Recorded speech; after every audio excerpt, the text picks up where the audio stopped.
અમદાવાદથી foreign post ઓફિસમાંથી અમેરિકાથી આવેલા પાર્સલને ક્રાઇમ બ્રાન્ચ દ્વારા ઝડપી પાડવામાં આવ્યું છે. આ પાર્સલમાંથી 3,50,00,000નું હાઇબ્રિડ ગાંજો અને લિક્વિડ ડ્રગ્સ મળી આવ્યું છે.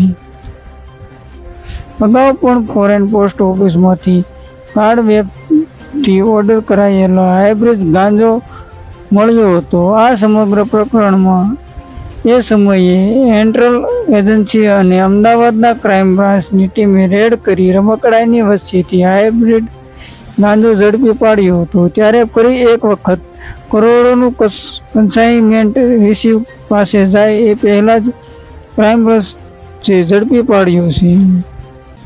58 પાર્સલ કેનેડા અને અમેરિકાથી આવ્યા હતા, જેમાં ડાયપર, બાળકોના મોજા, રમકડા અને સાડીમાં સંતાડેલો નશાનો સામાન નીકળ્યો હતો. પોલીસ તપાસે એવો ધડાકો થયો છે કે આ પાર્સલ નશા બંધાણીઓ થયેલા ધોરણ 10 અને 12ના વિદ્યાર્થીઓ મંગાવતા હતા.